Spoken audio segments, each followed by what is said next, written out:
I was looking around on the internet and found this. Gleich wird es losgehen, au ja, gleich wird es losgehen, hurra, mein kleines Pony. My kind of pony.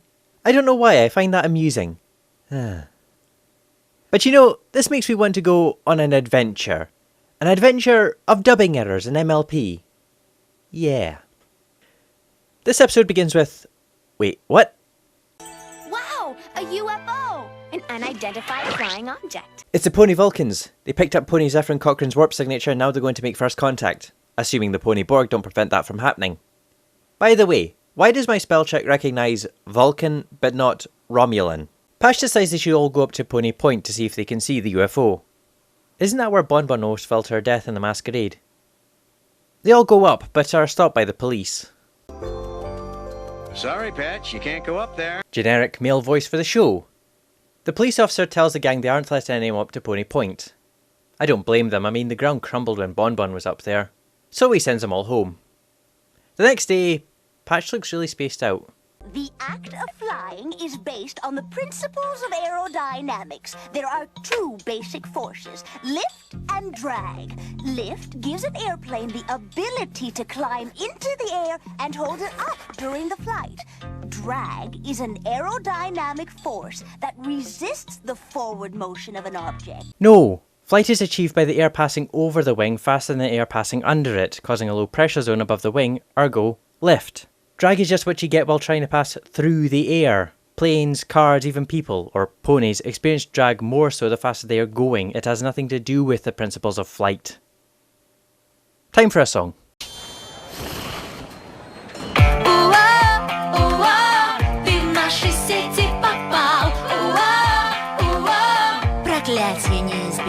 Where do babies come from? Actually, this does seem like a good point to say. According to Wikipedia, from this episode on, Brigitte Dow replaced Venus Terzo as Patch's VA.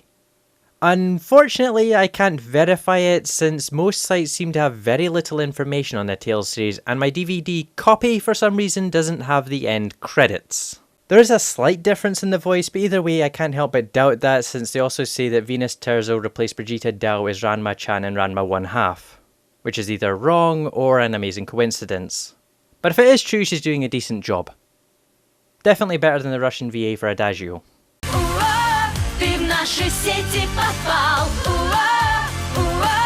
It's whenever she goes, it sounds like she's doing it in her actual voice rather than her Adagio voice.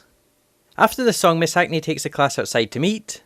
I'd like you all to meet my old and dear friend, Mr. Kidoo, who was kind enough to come here today to give you a lesson in aerodynamics. And a fond greeting to you, Miss Hackney. You look as wonderful as ever. Why, thank you, Mr. Kidoo. Wait, isn't she married? Or is that Mrs.? Then again, there's Ms. And that new one, Mix. Also MR. What the heck does MR mean? Can I go for a ride? Yeah. Wouldn't it be wise to first learn the basic principles of ballooning? Hot air rises. It's not that hard. Well, before they go off ballooning, they go off for tea. Is this going to be like an Apple for Starlight, where Miss Hackney abandons her job and the kids do something dangerous? Yep. Patch fiddles with the blast valve until the balloon rises, pulling the rope out of the ground.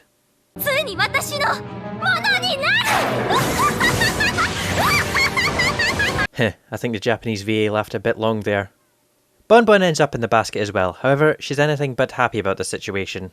Do you think, Mr. Kidoo, that it's safe for the balloon to stay in the schoolyard? I don't know why not, Miss Hackney. Certainly none of your students are qualified to fly it. In the words of Napoleon Dynamite, idiot. Also, wasn't Miss Hackney still at the school a second ago? Now she's in this garden-looking place with massive fences while Patch and Bonbon fly overhead. Hey, maybe this is how they ended up in Ponyville. They continue flying in the balloon until... Hey! Get away from here! Go away! What are you doing? You just threw away the instructions! The bird pops the balloon just as it runs out of fuel. And if things couldn't get any worse, Patch and Bonbon are over shark-infested water. But then... It's the UFO! Patch, this isn't a time to make jokes! Do something! What?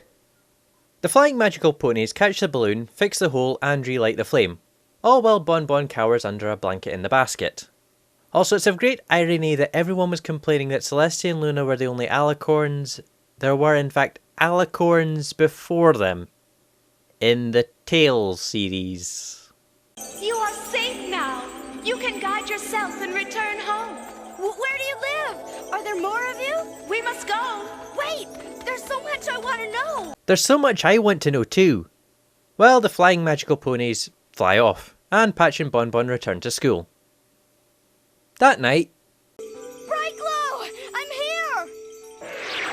We wanted to be sure you arrived safely from your adventure. I'm fine. Can I visit you sometime? The future is filled with possibilities. Until then, farewell! So long, Brightglow! I'll find you someday. Is it too early to start shipping them? I don't know if I'm liking the Tales series more or if the series really is getting better. I mean, Miss Hackney abandoning her job is a problem, but the moral works that an adventure can turn dangerous if you have no idea what you're doing, or if you just throw caution to the wind like Patch does. But Brightglow and the flying magical ponies does make me question how this world works. Because up until now, the world worked similarly to the real world in the early 90s. But now there's magic.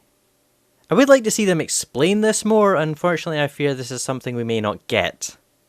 But hey, it was a decent episode overall, and a fun look at dubbing errors from around the world. Just a shame no one speaks Gaelic.